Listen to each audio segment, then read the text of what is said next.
Very good morning to all of you. Today I am going to take a prose for standard 7. The name of the prose is The Dog of Bombay. The Dog of Bombay. So let me introduce what is meant by Bombay. So Bombay actually a place in ancient Italy. So here we are going to learn about the city only. So during the time of the volcanic eruption, how was the city affected, and with the help of some characters we are going to learn this prose. And first of all, let me introduce the author. The name of the author is Louis Untermeyer. Let me repeat the name again. Louis Untermeyer. So look at the board. Louis, the spelling L-O-U-I-S.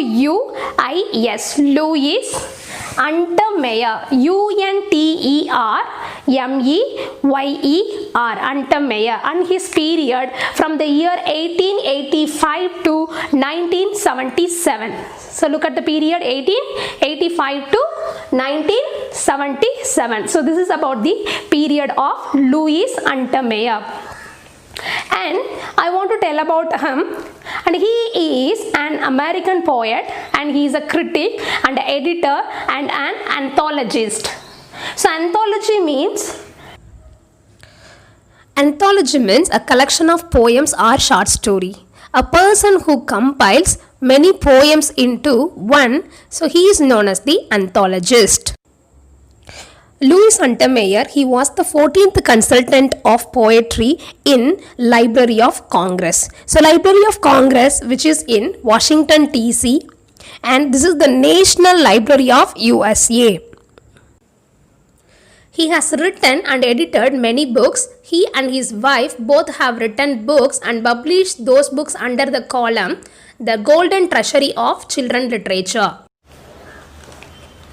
So now I am going to read the lesson. So follow me line by line. The first one, the eruption of Mount Vesuvius in 79 AD was one of the most catastrophic and infamous volcanic eruption in European history. So if you are looking at the European history, so this Mount Vesuvius eruption was a very notable catastrophic. Catastrophic means destroying. Okay, so destroyed completely. So the destruction level was very huge. That's why they have given the word catastrophic. Okay, so this mountain eruption was considered as the most destroying and infamous, which means mostly known for the bad deeds. And here the casualty rate was huge. The casualty means death rate. So that's why the author, he has used the two words. One is the catastrophic and another one is the infamous volcanic eruption. Look at that. The eruption of Mount Vesuvius in 79 AD was one of the most catastrophic and infamous volcanic eruption in European history. So the historians, they came to know about this volcanic eruption by an eyewitness. So do you know who is the eyewitness? So Pliny the Younger.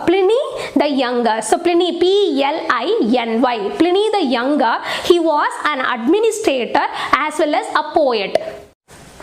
So now let me explain about the second stanza. So in the second stanza, the author, he explains certain things very clearly. The first one about the ejection of the Mount Vesuvius. The second one is about the height of the eruption. And third one is about a comparison of the thermal energy which is ejected during the eruption with Hiroshima. You know very well, Hiroshima incident. Okay, so during the Second World War, so America bombarded on Hiroshima. Hiroshima is one of the city in Japan. So now let me read the book. So follow me. So Mount Vesuvius spewed a deadly cloud of volcanic gas, stone and ash to the height of 33 kilometers. You know very well, as I told you already, volcanic gas, stones as well as ash, they ejected to the height of 33 kilometers. If you compare the height of Mount Everest with this eruption, so Mount Everest is only 8.8 kilometer, whereas so this Mount Vesuvius eruption is about 33 kilometer. And next point, he has compared about the thermal energy which is released during the eruption. So the author, he compares the thermal energy of Mount Vesuvius is 1000 times equal to Hiroshima incident. So here, let me read now. Mount Vesuvius spewed deadly cloud of volcanic gas, stone and ash to the height of 33 kilometers, ejecting molten rock and pulverized pumice. So underline the word pulverized pumice. So pulverized means crushed. Pulverized means crushed, whereas pumice means, the pumice is nothing but a rock. Okay, a rock. Pumice, which means a porous rock which was made because of the volcanic eruption. The last point in the stanza is about the casualty rate of Mount Vesuvius volcanic eruption. So totally 1500 people's remains were found during the excavation. So do you know what is the remains? Remains means dead body, and even most of the historians, they registered that. So this casualty rate is not an exact one. This is more or less. This is an approximate casualty rate only. Let me explain the first stanza of this prose. In the first stanza, the author, he has explained three things. The first one is about the residential place of Tito and Pimbo. The second one is about the city, Pompey. The third one is about the people in the city, Pompey. The first point is residential. So Tito and Pimbo, they could able to survive even wherever the place is available. They didn't have a proper place to survive. Even they could adjust the joining of the inner gate to slip. Second point, the city is considered as the most gayest city than any other city in Italy. For example, the word gayest, which means the most happiest one. Okay, so let me move to the third point. In the third point, the author, he explained that the peoples of Pompey, they have given importance for lot of things, especially in those days we don't have much movies and all, so the people, they prefer to watch dramas in the open theaters. And second one, about the stadium. Okay, in the stadium so many athletic events were held. Okay, the third point about the people, they used to involve in the battle. Okay, the battle means it's not a real battle, it's a sham battle. Sham means it's a false battle. So thus the people, they involve in the entertainment factors. So let me read the book. Tito and his dog Bimbo lived under the wall where it joined the inner gate. They really didn't live there, they just slept there. So they lived anywhere. Pompey was one of the gayest of the old Latin towns, but although Tito was a never unhappy boy and he was not exactly a merry boy. So author, he used one more sentence also here. So Tito was not completely a happiest one, at the same time he was not a sad also. Okay, so that sentence he has given here. The streets were always lively with the shining chariots and bright red trappings. Okay, chariots, which means the vehicle. Okay, which means the movement of the people was lot. Okay, they transported frequently, so that's why the city was mostly occupied with some shining chariots. The second point about the trappings. The trappings, especially the red, okay, the bright red trappings, which means like a hanging designs. Okay, usually hanging designs we used to decorate the place. Okay, like how the place was decorated. Look at that. And then the people. And the last point is, once a year, the Caesar visited the pleasure city and the fireworks lasted for days. The sacrifices in the forum were better than a show. So what I want to tell you, look at the word, the Caesar. The Caesar refers to the title of the ruler. So he used to come to the city once a year to see the happiness of the people and how the people lived there. At the time, the entire city, it looked like a festival ground. The people, they enjoyed the celebration by firing colorful crackers. The next point is about Tito and Bimbo only. Being a blind, he couldn't enjoy the real beauty of the city by his vision, but he could guess and he could understand what is happening around him by his good capacity of hearing and smelling. And one more thing, the people those who are living in the nearer quarters, they couldn't remember who were the parents of Tito and from where he came. So nothing was known by them and they knew only one thing. So about the 12 to 13 years, so Tito was always accompanied by the dog, and the dog is the good nurse and pillow, playmate, mother and even father also. In this stanza, author has used the word mystery to describe the dog because the people, they didn't know any information about the dog also. So the word mystery, which means something is a puzzle or something is in a secret manner. Let me read now. Did I say Bimbo never left his master? Perhaps I had better say comrade. So the author, he used the word comrade to describe. So comrade means best friend or companion. For if anyone was the master, it was Bimbo. I was wrong. So Bimbo did trust Tito alone exactly 3 times a day. So underline the word. Trust means duty or responsibility. So what is the responsibility of the dog here? The duty of the dog to bring meal. So usually we have our meal thrice a day. So in the morning breakfast and lunch and the supper. That was the duty of the dog, to bring meals to them. Next thing, it was a fixed routine. The dog custom understood between boy and the dog since the beginning of their friendship. And the way it worked was this: early in the morning, shortly after dawn. So early in the morning, shortly after the dawn. Dawn means daybreak. So after the daybreak, okay, so still Bimbo was sleeping. After the daybreak, still Tito was sleeping, but Bimbo, he used to go and search for the food. So when he woke up, at the time he was coming and sitting near him with the food. Okay, look at that.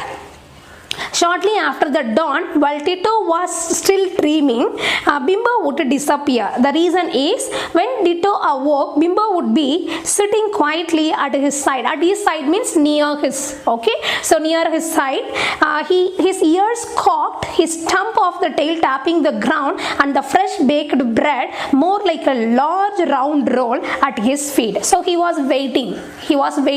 So when Tito would wake up, okay, and he was sitting very quietly. So when he woke up, afterwards they started to have their breakfast. So his ears are cocked and his stump of the tail tapping the ground, and the fresh baked bread. You know what food was brought by the dog? Fresh bread. Okay, the bread which was made very freshly. Okay, and the size is, it was a very large round size. Such a good meal was waiting for Bimbo and Tito. And Tito would stretch himself and Bimbo would yawn. Then they would breakfast. At noon, no matter where they have happened to be, Bimbo would be put his paw on the Tito's knee, and the two of them would return to their inner gate. After having their breakfast, they started to move to their inner gate to take some rest. Okay, so and afterwards Bimbo, he was getting ready to find the food for the lunch. So Tito would curl up in the corner and go to sleep, while Bimbo, looking quite important, and would disappear again. In the half an hour, he would be back with their lunch. Sometimes it would be a piece of fruit or a scrap of meat, and often it was nothing but a dry crust. So after finishing their breakfast, they used to take some rest. Okay, so after some period of time, again the routine had been started. So he went for searching the food, and he would return back with some food. The food might be a fresh fruits, or it might be a piece of some meat, or even sometimes crust. Underline the word crust, means the outer layer of the bread. Okay, so this might be their lunch. But sometime there would be one of the flat rich cakes sprinkled with raisins and sugar. A flat cakes which was sprinkled with some good raisins and sugar, and that was the favorite cake for Tito. So the author has mentioned here.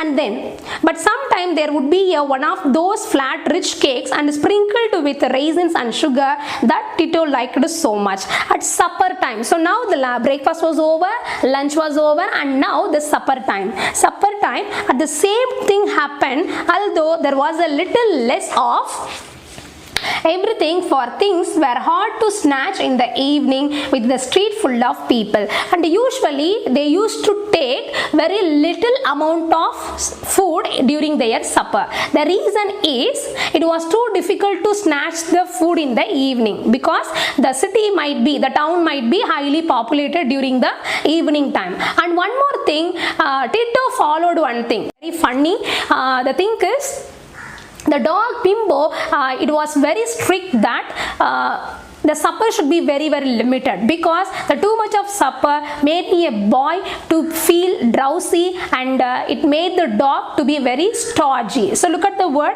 underline it here.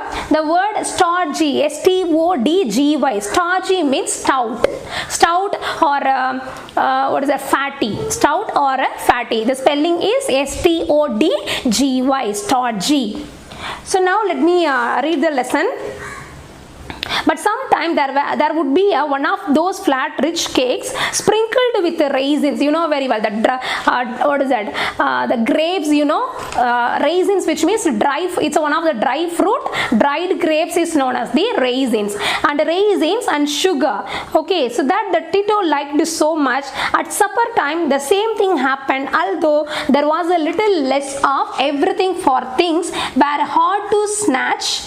What is meant by snatch? To get. Okay, snatch in the evening with the streets full of people. Besides, Bimbo didn't approve too much of food before going to sleep. A heavy supper made boys too restless. Look at that. The two words as I told you, one is it made the boy to feel drowsy or restless, and another one is stodgy. Okay, look at that. Restless, and the dogs too stodgy, and it was the business of the dog to sleep lightly with one ear open and muscles ready for action. Usually Tito, he didn't get the deep sleep. The reason is he wanted to be ready always for the protection of his master. So that always he had the half sleep only, but his muscles, everything was always ready for the action, and even the ear, okay, the one side of the ear always it opens. So in the next stanza, the author, he has clearly mentioned about the food which was brought by the dog. For example, whether the food might be little or much, whether it is the old or a fresh food, or it may be cold or a hot. So whatever it might be, at least something might be there for them to eat. And apart from that, some people, they came forward to help them. For example, there was an egg lady. She used to give some goat milk to them, and sometime during the grape season, the winemakers, they also come forward to provide some juices. So the point is, the city was not affected by starvation or hungry at any time.